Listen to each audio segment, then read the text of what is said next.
We are holding here in the Gemara in Mesechta Megillah, Daf Chavav Amud Aleph 26a.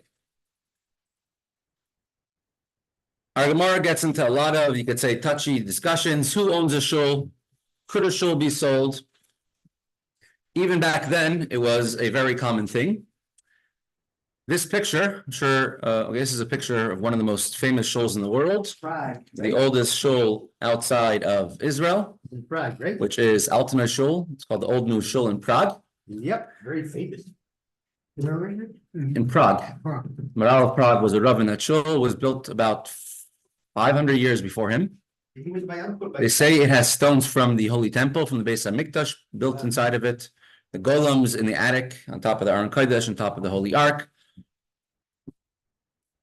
This shul, anybody recognize this shul over here? Some old Pittsburgh old-timers might recognize it.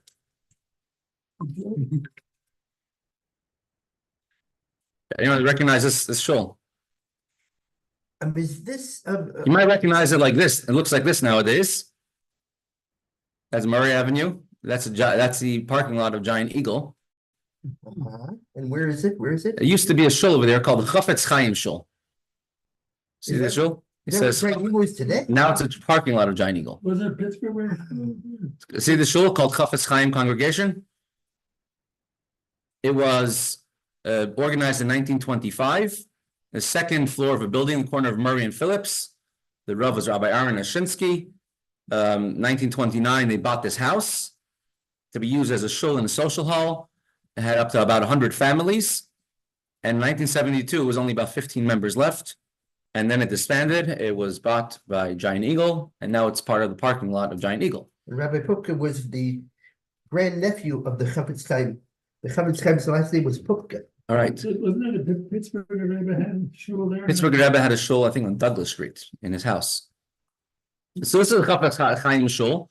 Unfortunately, now you see what it is. It's no longer a shul. It's now just a parking lot. Could a shul become a parking lot? What type of shul could become a parking lot? Maybe some shuls yes, some shuls not. We're right now. It's part of the JSF, I think Jewish Family Services, JFS, right next to Weinberg Terrace on Bartlett Street. It used to be the Russian shul. I'm sure it used to be right next door to Mr. Nidich, right? Remember the Russian shul next door? Russian shul, the Kollel. Kollel used to be there in the Russian shul. Now it's part of the JFS, right? So that is no longer a shul. So the Kollel moved to another building, a newer building. So at least that shul upgraded. The Russian shul itself, it's no longer a shul, but it's being used as a communal building. Same question applies. Could a shul ever be sold?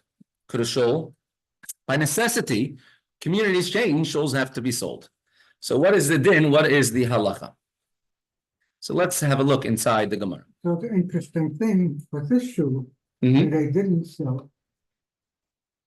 Baruch Hashem, this shul over here, we are in Bnei Emunah, currently was not sold, and Baruch Hashem stayed a shul, and now the shul is growing and expanding and building and etc. Where I lived in East Flatbush, the whole neighborhood was full of shuls. And many of them, unfortunately, today have served different congregations, not Jewish congregations. I mean, there's four things a shul can never be sold for. One of them is a Beis Avodah Zarah, a house of idol worship. That would include a mosque. Even though a mosque is not idol worship, but it's not the idea of just idol worship. It's the idea of serving anything but Hashem. Oh. Well, unfortunately, I've seen shuls that have turned into churches. It's very common, unfortunately. Yeah. Yeah.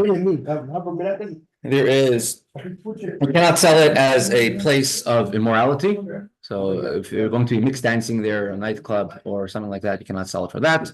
Or anything that's going to be smelly, for example, a landfill, a tannery, or things like that.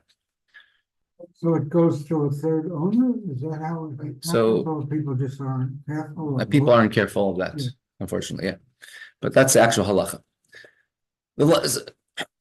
So to understand if a shul, it belongs to a public, does it belong to the community at large? Does it belong to certain individuals who started the shul?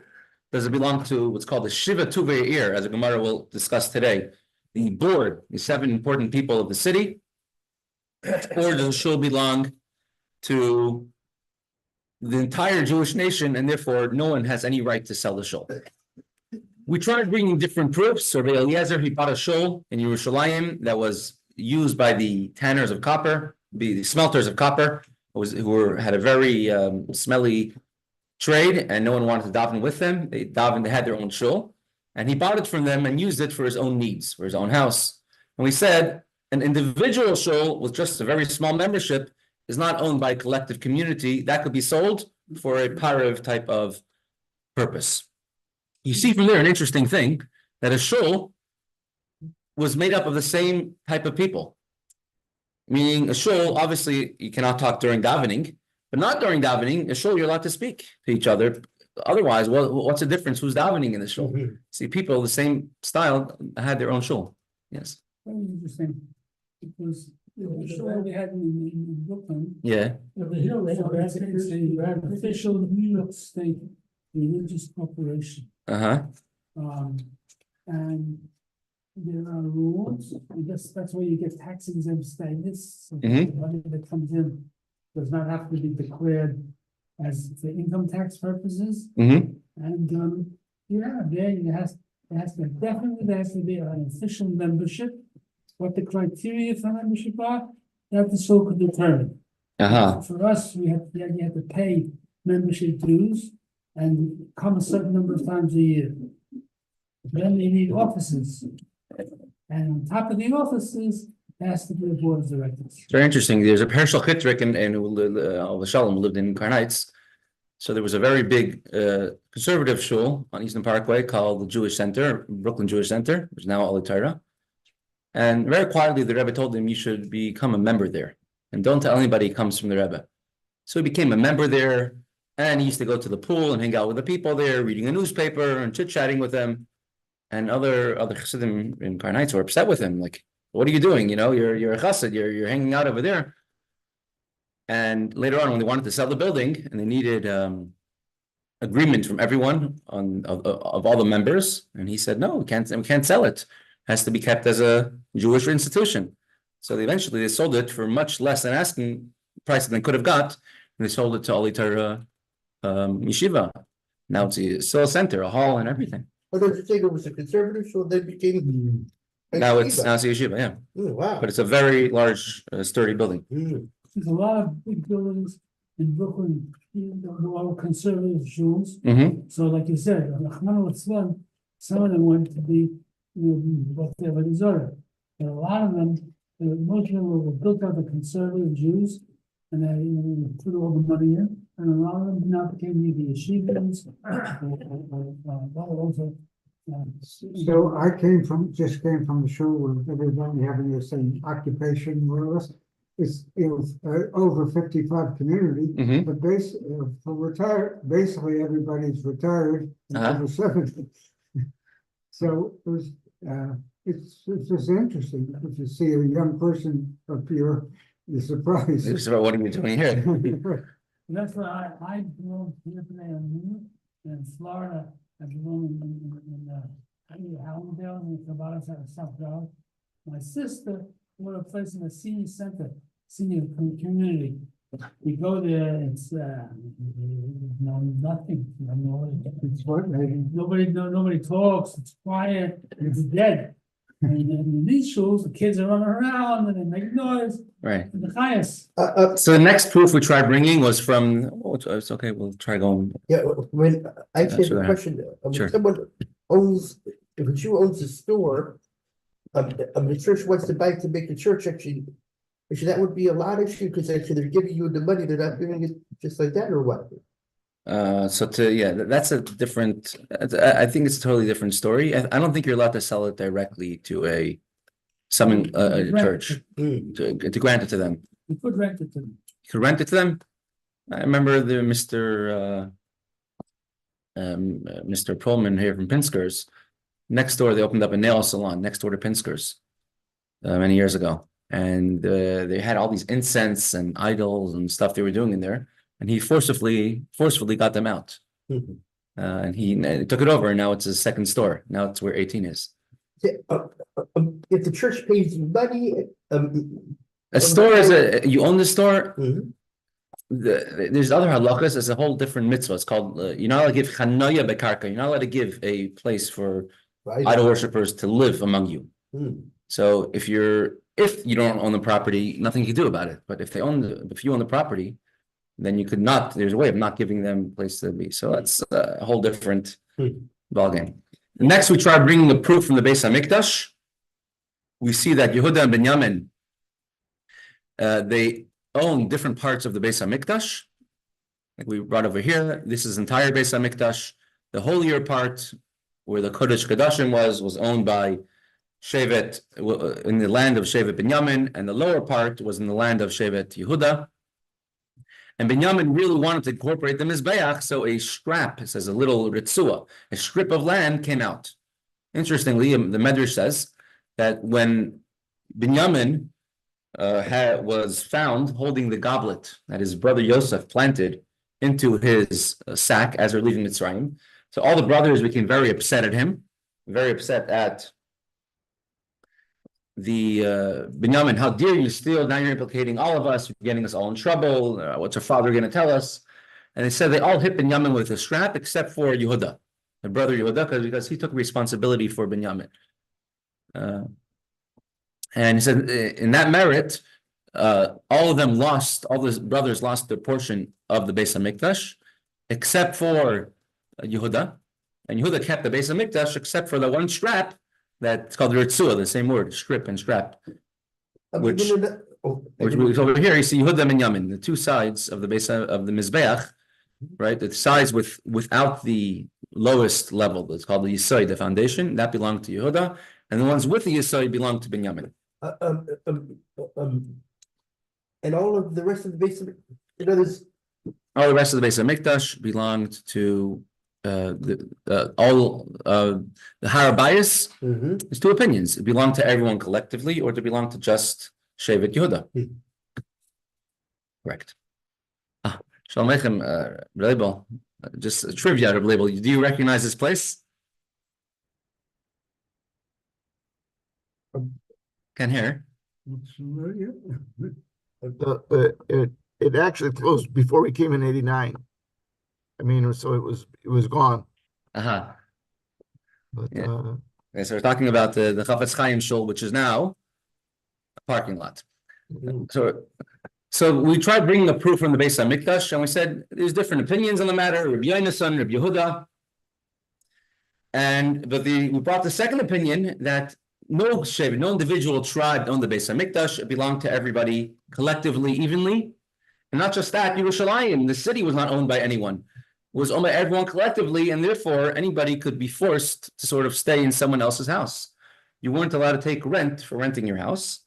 And the Chaim, the sages, said that although the land of Yerushalayim belongs to the Jewish people collectively, but you could rent out your bed, let's say. The bed belongs to me. So even though your bed, let's say a cot, that costs you $100, but or you're not going to get $3 a night, but you could rent it out. It's an area you could rent out. this is how Airbnb got started. What was the original Airbnb. Airbnb? Yeah. So we learn a lesson from here. Amar Abaya says, Shema Mina, we learn from here. It's proper etiquette. Lemishpak inish gulpa umashka bushbize. It's 26b2. It's proper etiquette for a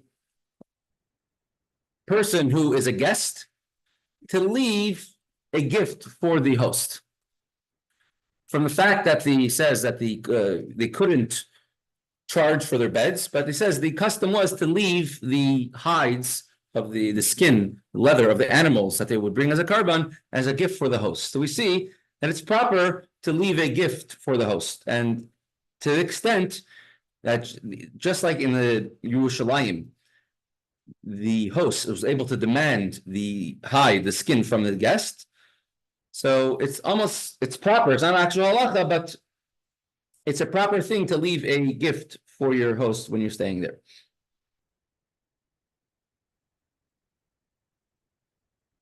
And it's only proper, saying let's say the guest bought an animal and got meat for supper and he has leftovers, he should leave it to the host. He shouldn't take it home with him. So everything leftovers, the guest should give to the host. 26B what? 26, sorry, so 26, I might see the article for a moment, please. Sure, because we tried to look for a buy, you can't find it here. 26.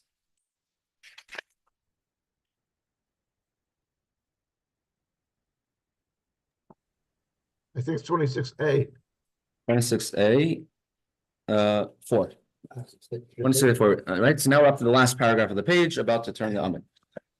Amar Rava says, returning to the discussion of the Mishnah, when are you allowed to sell a city square, like the square in front of the Kollel? That's used occasionally as a shul.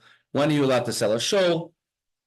And the money has to be used only for for an item of equal or holier, greater kedusha. Amar Rava says, it only applies when you have 2 criteria met. That's the only time you could sell a shul. One, if the board of the shul agreed, and we're talking about not a small shtibel. A small shtibel could be sold. We're talking about a big community shul with a lot of guests, that cannot be sold. If the 7 representatives of the city, how were they chosen? It was arbitrary. Could be it was chosen by elections. Could be it was chosen by whoever represented the Jewish community at that time. But it wasn't a clear-cut way. They don't necessarily have to be the 7 wisest Torah scholars of the city, and they don't have to be people which are the wealthiest. These are just representatives who are chosen for the city, and whatever they do has a very strong. It's very strong, and it's considerable. It's considered that they are representing all the people of the city have done what they were, and it's considered as if everyone in the city did it.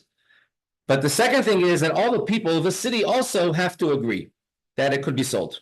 All All the people, meaning the general consensus is majority. Because what happens if the board of the shul decides to make a quick buck out of the shul and to sell it without having all the members involved? So you have to have the members. I don't think it has to be unanimous, but the general consensus, all the members and the entire board, they have to be agreeable to this, and only then could they sell it and use the money to buy a new shul, to purchase a new place. If you have a little small town where you don't have a board, or you never appointed representatives, so then you would only have that one condition of having the members deciding together. Now, a difference would be what nowadays would be, let's say, a Chabad house. A Chabad house, when it's built to begin with, is a very multi-purpose place. It's not strictly a shul where you daven, because we're going to soon have halachas of a beis knesses, a shul where you daven, and a beis medrash, a place where you learn. It will be a very different halachas, and many of them are stricter than the other. But when the Chabad house is built to begin with, it's built on condition that it's not only for a shul, it's going to be used for other things as well. So such a place has a lesser degree of sanctity, and you could sell it to buy a better place, or as things change, that could be done.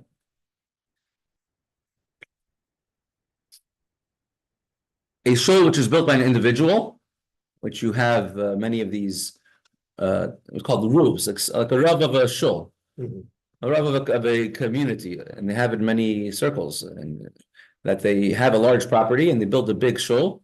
They're the rabbi, but they own the shul and they own the entire thing from A to Z. So even if people give money to the shul, they're donating to the shul only because of the rabbi of the shul, only because of him. So he also has sole authority of that place. So let's say a Rebbe would be like that. And we mentioned in the previous year that the Rebbe in 1983 or 82, he sold 770. He sold the building to get funds to renovate the women's mikveh in Crown Heights. A Rebbe sold the building of 770. Yeah. So they had to pay rent? No, it was more of a symbolic sale. It's a 100-year lease, you said, right? No, it sold. Okay. The Rebbe said that he brought up the topic a few times and nobody took action on it, so he took action on it. He could sell a shul for a mikveh, and we don't know who bought it. They say it was someone who was not Chabad, who was very connected, very close to the Rebbe, and he's not getting involved at all in anything of the shul. It was more of a symbolic thing. I think it was more of a symbolic statement that was being made. So who owns it now? It's Agudas Chassidei Chabad. That's what it says. The Chabad International. So, large community shul, the neighborhood changes and it gets sold. Who gets the funds from the sale? So that's everything we're learning about here in the Gemara. Oh, okay. A large communal shul says the funds cannot go towards has to go towards another shul. Can't go towards anything else. Yeah. One discussion, which was briefly touched upon, but we didn't delve into it, was if they're able to find something for a cheaper price. For example, it says you could sell a shul to buy a Sefer Torah. So let's say they sold a shul for $30,000, and they're able to find a new Sefer Torah for $28,000. So now, what should they do with the last $2,000? So that they say that could be used also for a new shul. Doesn't have to be used, like I say, for a new Sefer Torah. Doesn't, because they're able to get the same thing for a cheaper price. There are in our Gemara we have 4 different opinions. Rashi says that if the board of the shul sold it, whatever they did is done. And if they sold it and they did it in agreement with the people of the city, even the money is not holy, and the money could also be unconsecrated. The Rush holds that in big cities, large shuls, the funds have to go to another new large shul. The Rambam holds that if they sold a shul without the permission of the board of the shul, of the 7 Shivitu Ve'ir, so then the money has to be consecrated for a new shul.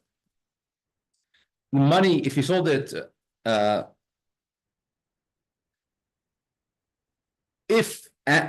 the place that you sold it could be sold for everything but 4 things, which we mentioned what they were. If the shul was sold with the agreement of the 7 board members, will be the board. It doesn't have to be necessarily 7. 7 is brought because throughout Tanakh you see that a king had 7 advisors. So if they did it together, so then the Rambam says that all the money, the funds go towards a new shul, but the place itself could be sold for anything, even for a church, even for something which is not clean. And the Rabbi holds that the shul itself can never be sold for something not respectable. So, for example, this shul Chaim or the Russian shul, right? They're no longer shuls, but it's not something disrespectful. It's not a garbage dump where it is over there.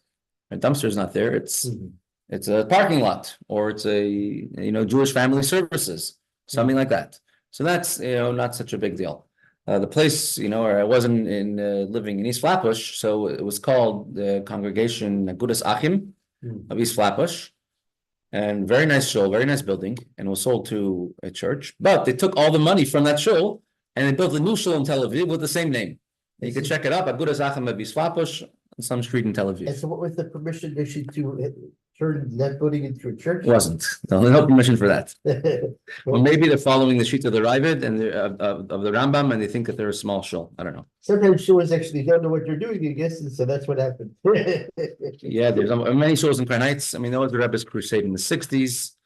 All right, there was one place I mentioned on Schenectady Avenue where the boys from the yeshiva used to go every week and review Chassidus in the shul between Mincha and Ma'ariv every week. And one week they come and there's a new sign on the door and there's symbols and it says whatever church name is. What happened? They went to the house of one of the people that they knew in the shul, and the person said that we knew if Lubavitch finds out they're going to sell the shul, they would try stopping it. So we made sure to keep it a secret. There's a place on Was it Lubavitch shul? Was it no, not Lubavitch shul. Crown Heights used to be a very diverse community before it became all Lubavitch.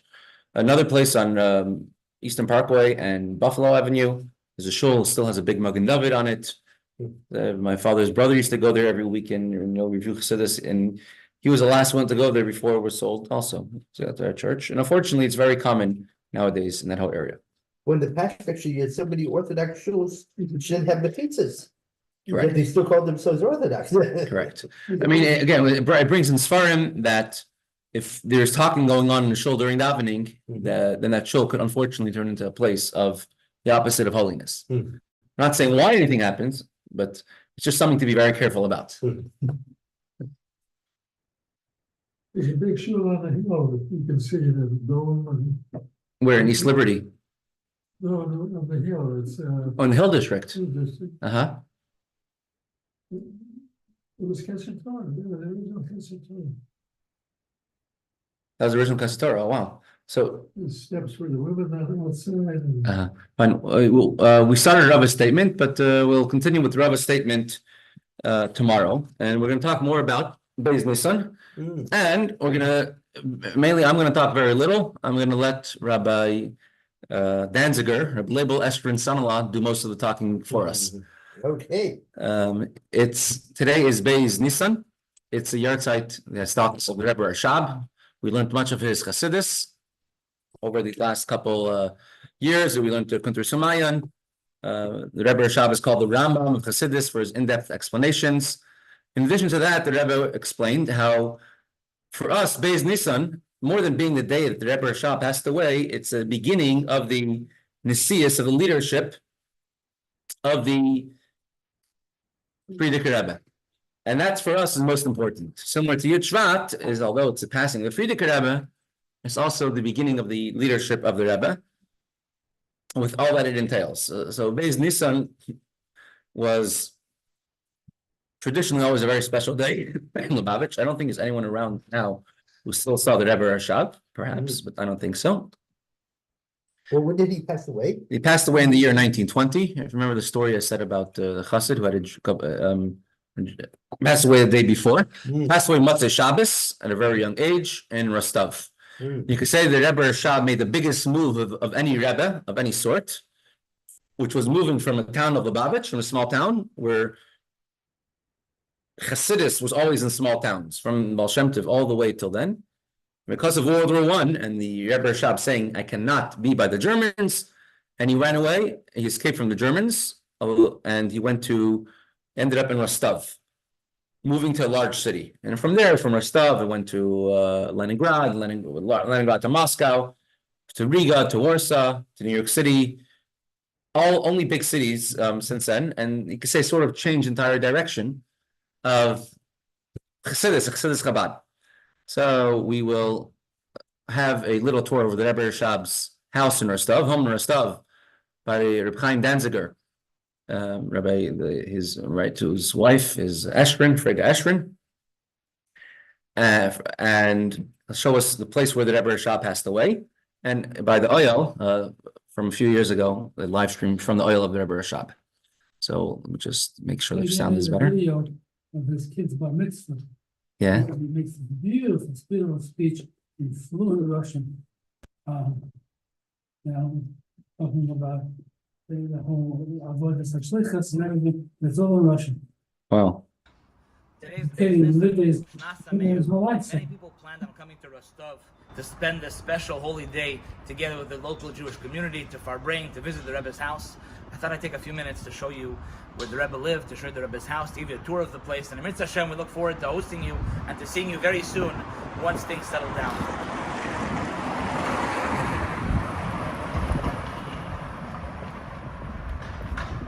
So this is the house known as Bratsky Sorak Tva, the 42nd house on Bratsky Street.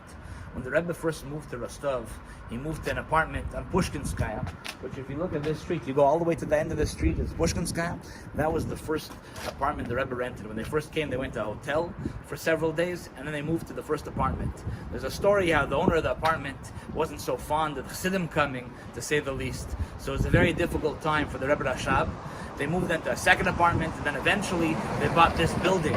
And after half a year of renovations of this building, they moved in 1918, Tishrei of 1918.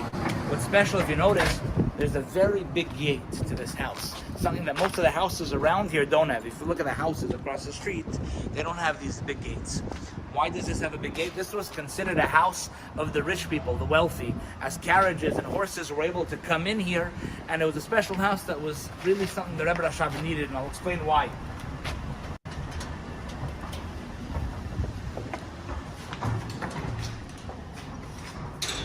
So when you come into this house, you'll notice there's a big courtyard with walls outside.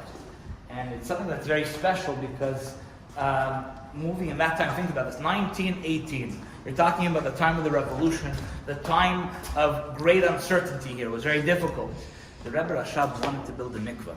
And to build a mikveh, you need to have a house that you're able to have the oitzer, you're able to have the water coming down without anyone seeing.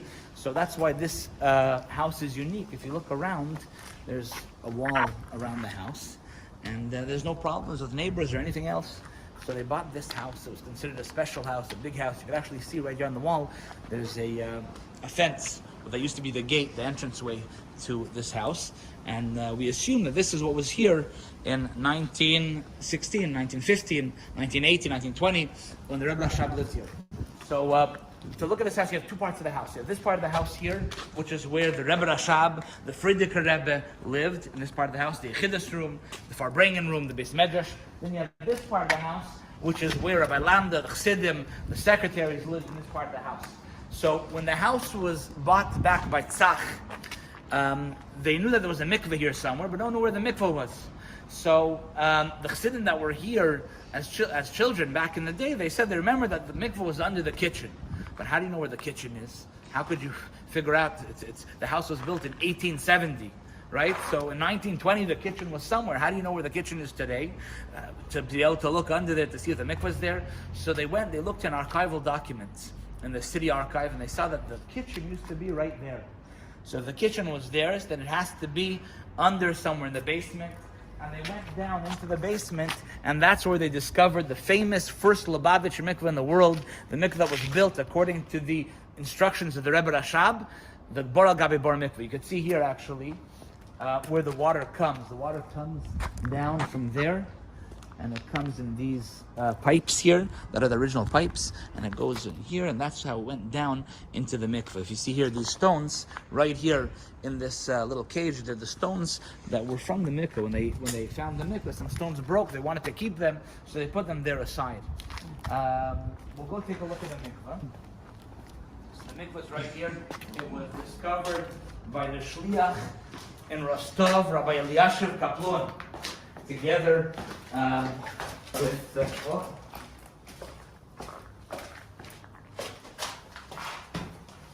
this one here. Hello. Okay, so this is the mikveh right here.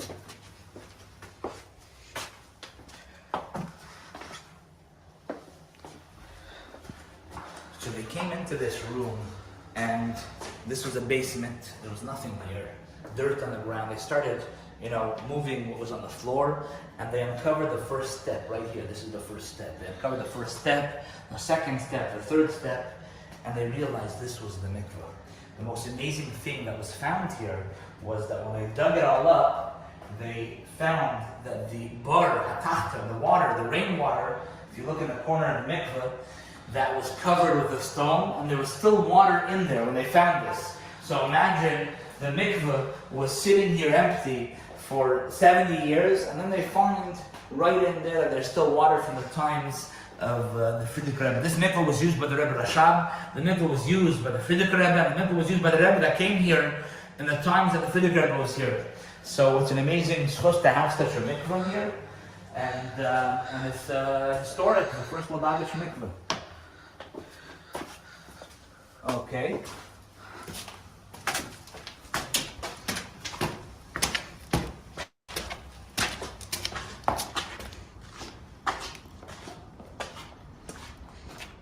So looking at this house, we'll take a look now. Rabbi Mendel Morozov came here to visit, and when he came here to visit, it was interesting. I was told that he entered from the main gate, and he saw people walking into the side door. This side door is the door where the Rebbe Rashab and the Frierdiker Rebbe lived. So when Mendel Marazzo came in, he saw that. He was taken aback. He was saying, how could you, it's the Rebbe Rashab's house. It's really, no one goes in there. He remembers as a child, this was off balance. And this is the place right here. This is personal living quarters, the Yechidus room of the Rebbe Rashab. Take a look.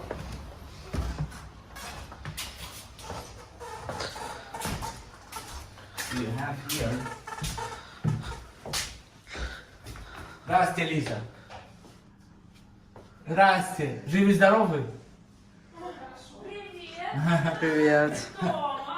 Просто снимаю вот живой, я сейчас вот клянусь к вам. Он снимает вот меня. So here is this is where the Frierdiker Rebbe lived, down here. Obviously this is renovated, so there's not much to see here today. When there was the yeshiva here, this was the dining room. We're going to come back here soon. So the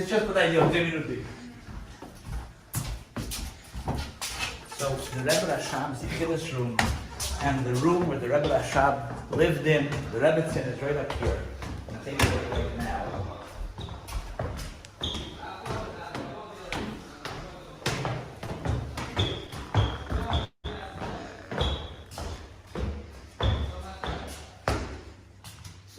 This is the room where the Rebbe Rashab lived, or the Rebbetzin lived, their personal quarters, 2 rooms.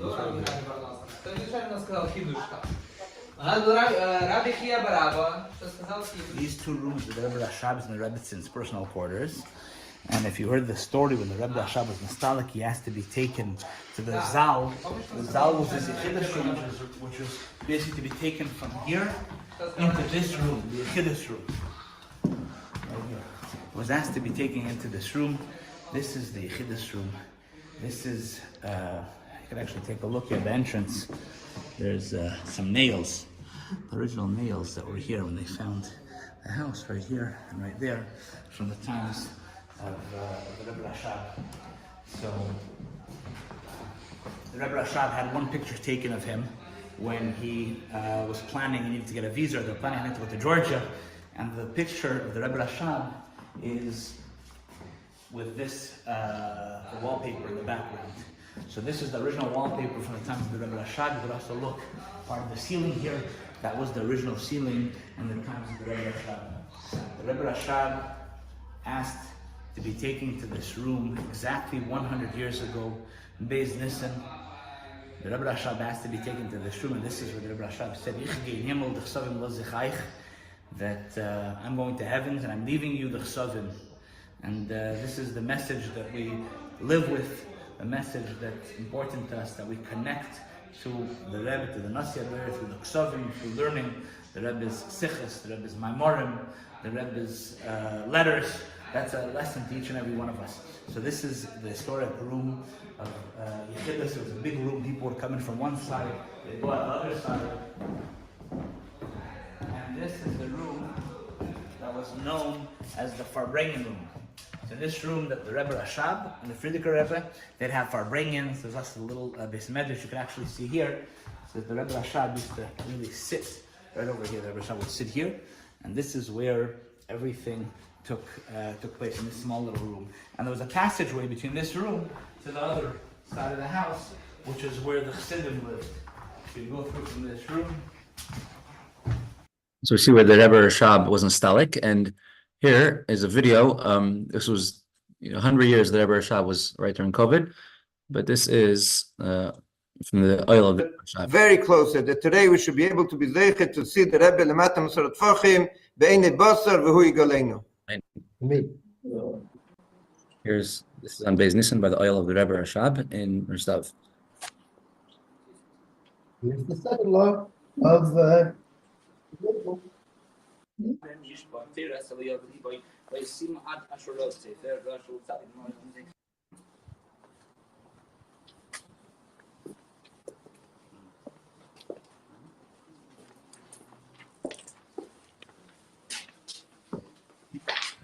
I want to share a few last words with you. Come here, Yaakov. I want to share a few last words. Shabbos here, you can see, in about a half an hour, 40 minutes, Shabbos is beginning. And I wanted to share a few words. I hear from many people that now is a time that we have to have Mesiras Nefesh. Everyone's having Mesiras Nefesh. For some people, they consider Mesiras Nefesh that you have to stay at home all day. For other people, Mesiras Nefesh that you can't work.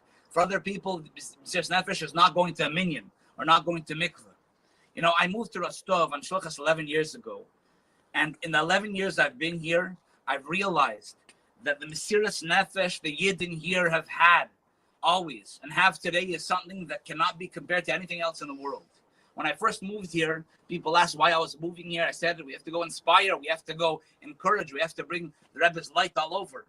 But for the past 11 years, it's become clear that more than Shluchim in Russia inspire the local Russian Taira Yidden, they inspire us. I want to share with you, you saw in the oil, I tried showing that right next to the Rebbe Rashab is the Matzeva of Reb Shmuel Garari. We have some other people here that are buried next to the Rebbe Rashab. These are people that were moisture nefesh, had real Mesiras Nefesh for the inyanim of the Rebbe Rashab. So I want to share with you, we had today on Beis Nissan, the Moil was supposed to come to Rostov. Because a few Yidden, a few young people, there was a 35-year-old young man, there was another person, a few bunch of people wanted to come and do a bris on this special day. One of them even told me he had a secret that he waited. He was ready to do it a month and a half ago, but he wanted to wait for Beis Nissan. Why? Because he wanted to take the name Shalom Dov there, the Rebbe Rashab's name. So he called me Motzei Shabbos as things were getting difficult, and it was clear that it wasn't what's going to happen. Could the Moil come? And he told me, Chaim, please call the Moil. Tell me if the Moil could come here for Beis Nissan. If not, I'm going to fly to him. So I told him, we can't come. We can't go to him. He can't come here. What bothers this Yid, his name is Sergei, what bothers Sergei is that on Beis Nissan, his Mesiras Nefesh is that he cannot do a bris. The Mesiras Nefesh is not that he could do it, it's that he cannot do a bris. So today is a time that we have to think, now is a time, what is the Mesiras Nefesh we choose for ourselves? Every generation has its Mesiras Nefesh. The Yidden who lived here, the Chassidim who lived here 100 years ago, had tremendous Mesiras Nefesh. I want to share with you one story, and we'll walk for that to show you the story.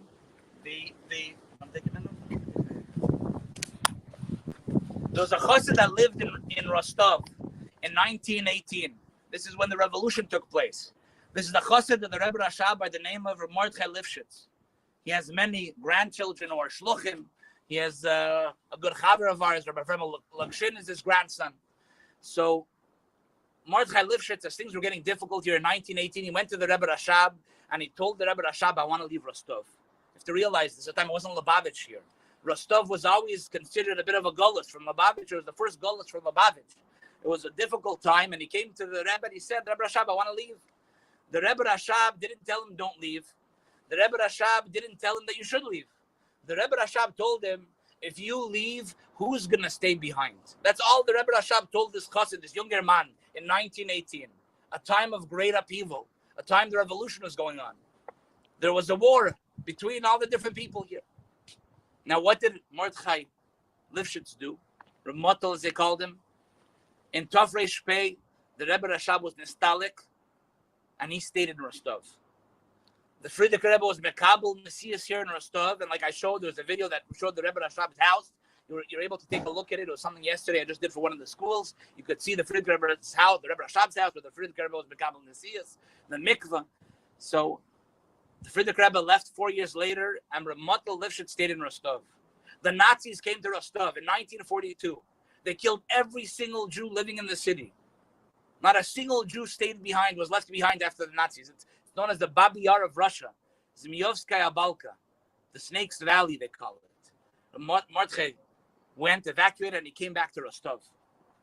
And he was here the last chassid, he was here the last Lubavitcher, and he was here until 1968 when he passed away. Here, by the way, is the Matzeva of Rav Nosson Garari, another chassid who was Mosher B'Lev Nefesh to the Rebbe Rashab. Yossi Sternberg, if you're watching. So this Motel Lifshitz, why am I telling you about him? Because he could have left. There were years there was no kosher meat in Rostov. There was years that there was not food, that you couldn't get kosher food here. But he stayed in Rostov because the Rebbe Rashab told him. He didn't tell him, don't leave. He didn't tell him, you must stay here. He didn't tell him, your shlichus is here. He wasn't a shliach. The Rebbe Rashab told him, if you leave, who's going to stay behind? dear friends, this is the matzeva of Rav Mordechai Lifshitz. I apologize, I made a mistake. He passed away in 1969. Come, please show it. In 1969, Rav Mordechai Lifshitz passed away, and he's buried right here, 2 matzevos away from the Rebbe Rashab. A person who had a Mesiras Nefesh to fulfill the Rebbe's directives. We also have to choose what Mesiras Nefesh we have today. We could choose that our Mesiras Nefesh is going to be to sit at home with the family and kids all day. We could choose that our Mesiras Nefesh is going to be that we can't earn the money that we need or want, and that's going to be our Mesiras Nefesh. We could choose that the Mesiras Nefesh is that we can't go to a Pesach hotel this year, that we planned. We could choose that the Mesiras Nefesh is that I'm not in Rostov today, I'm based Nissan. I had tickets, I had a hotel booking. That could be our Mesiras Nefesh. We could choose the Mesiras Nefesh that Pesach, we can't have guests, or I can't be with my parents, or they can't come to me. Or we could choose, right now in Beis Nissan, as it's coming to a close in Rostov, we could choose that our Mesiras Nefesh is going to be besimcha. Our Mesiras Nefesh is going to be besimcha, so that Mashiach should come. So that Mashiach should come, and we shouldn't just pray now for refuah shlema, and then next week we go back to regular life and everything's back, business as usual. That's not enough. We want that. That should absolutely happen. And on next week, it should happen today. But what we want today is we want the Mashiach should come. Our Mesiras Nefesh should be that we should find a way inside our souls, inside our neshamas, that we should be besimcha. We should be besimcha. That should bring the geula. And we should be able to celebrate together very soon. Usually, I invite people.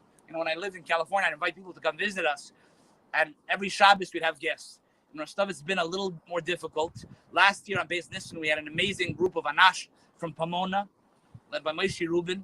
We had an amazing group, Rabbi Denberg from Boca. It was an amazing group that came and gave us a lot of chizuk. This year, Beis Nissan has been different. This year, we didn't have any guests. We didn't have any people. When shluchim come, when people come visit us, any anash, and they come here, traveling all the way here, it gives tremendous chizuk to us as shluchim. This year, we don't have that. This year, we have to find the chizuk inside our neshama. And our focus and our goal has to be that we have to take the Nissan, we have to take the Mesiras Nefesh of fighting for Mashiach to come. Because if Mashiach comes, the refuah is going to be there. Everything is going to be there. This is what the Rebbe fought for. These were the last words that the Rebbe gave us, the last mission to each and every one of us. It wasn't a mission to shluchim. It was a mission to every single Jew, every single Anash member, every single Lubavitcher, that we have to fight to bring Mashiach. We have to go back to the forefront of the lines to lead, to lead and to push for this. And in Mitzvah Hashem, we should be zeicher before Shabbos ends. Mashiach should come. We should meet together in a beautiful farbrengen together in Yerushalayim HaKodesh b'meir of Yameinu. Amen. Amen. Thank you. Yeah, and of course, thank you to Rabbi Danziger and